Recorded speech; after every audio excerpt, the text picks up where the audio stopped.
Thank you for listening today on Revealing Wholeness, sponsored by Infinity Whole Health. Check out our website at infinityWholeHealth.com, where we are revealing the eternal in each individual, the infinite in the individual. The creativity is made manifest. Limitation is let go. Now, here's your host, Dr. Troy Munson. Hello and welcome. I'm Dr. Troy Munson on Revealing Wholeness. You know, I get gals in, even some guys that are concerned about bone density. They really are concerned as the older they get for hip fractures, for damaging themselves, for legs hurting. And what's interesting is we can even look back at when kids are young and they have growing pains. Growing pains in children, as I've talked about in other podcasts, are actual bone density issues even in children, and that they don't get enough calcium. And so how does that play out older? So I'll have gals come in and they'll have a bone density test, and they'll hand me their sheet, and they'll have a T-score, and sometimes they'll have a Z-score. Well, this is basically what those things mean. And so when we look at a T-score is the average density or peak bone mass of an average female 30 years of age. So when you get a T-score back, you're kind of being compared. A Z-score is going to be a numerical value for an aged matched subject. So, okay, so let's say they average a bunch of women that are 50 years old, and as a 50-year-old woman, you go and get a Dexa test, and now you score against that. And so they're going to pick really whatever number makes the most sense for them. But ultimately, we're looking for a score of somewhere between -1 and 1. And for women out there, I'll oftentimes get somebody who's really slight of build. We would call them petite. But even a woman who's 6 foot tall can be petite. She can be of slight frame even though she's tall. Doesn't mean that she's short and petite. It just means that you're maybe more thin than the average woman. Your bone density is going to be less. And so oftentimes if I have a truly petite woman, I have to add 1 to 1.5 to their score to even get closely resembling something like them. So when they do an average score of a 30-year-old woman, they're taking everybody into account. It's not just petite women, it's not just big-boned women, it's everybody. And so it's not really exact, so to speak. And so if you're out there concerned because you might believe that you have osteopenia or bone loss or thinning because your score is a -1.5, but yet you're a petite woman, you might have to add 1 to 1.5 to your score just to get really a real world value of what your bones are. And so you got these doctors that are wanting to put you on medication because of the bone loss that, in my opinion, tend to damage our immune system. You might want to think twice about that. And so, okay, so we'll talk about calcium in a moment, but let's say you've got a score that's -2.25, let's say, and they say, hey, you're osteoporosis. You're at a risk for fracturing a hip or compressing a vertebra or what have you. If you fall, you could be really damaged. Well, again, you have to look. Let's say you're not petite, but your bone loss is a 2.25 or -2.25 rather. So what do we do now? Well, now the thing is to figure out, okay, how do we start plugging the holes in your bucket of calcium of your body? And so let's say we view your body as a bucket and calcium is leaving through all of these holes in your bucket. And how do we slow down or stop that process?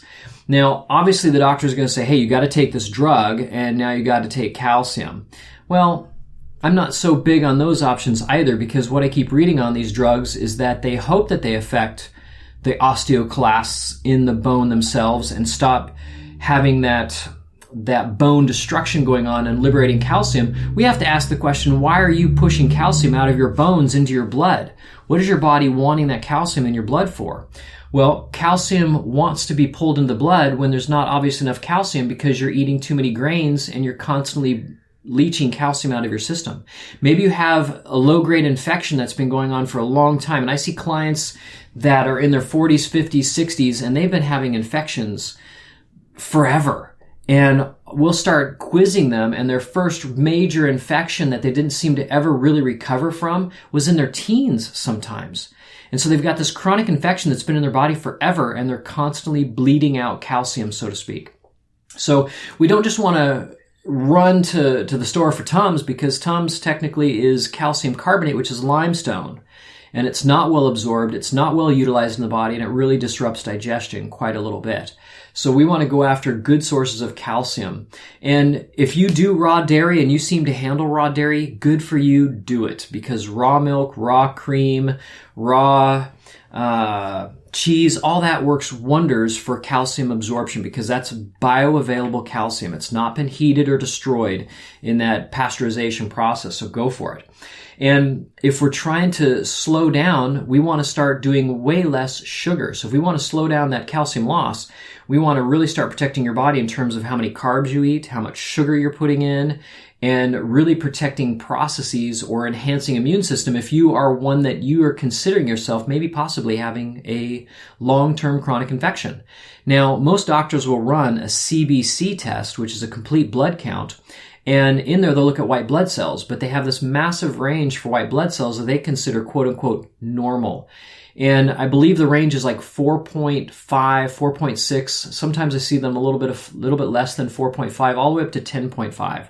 But real world norms on white blood cell counts within our blood should be right around 5.5 to 7.5. That's true optimal values for white blood cells. So we start dropping below 5.5, we know that your immune system is being hit over and over and over.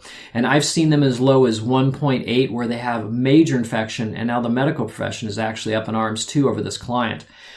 And so when I see somebody though at like 4.1, I know, hey, they've got a chronic infection that their body is not succeeding over. And so it's beginning to start helping that body with things like vitamin C, vitamin E, acidification of the gut, things that will start building that system, and calcium as well, to start turning the tides of that infection and start pushing those bugs out of the body. And so those are things to consider when you see your Dexa test being quite low. And again, if you have questions, comments, concerns, please message me, text me, email me. Be happy to respond. If you want to throw in your Dexa test too, that's fine. You can do that, and I'd appreciate looking at that. But if you have any questions, any whatsoever on this or other bone issues or calcium issues, please, by all means, get in touch with me. And I hope that kind of cleared kind of at least a little bit of insight into the Dexa test. And until next time, I'm Dr. Troy Munson on Revealing Wholeness. Thanks for listening.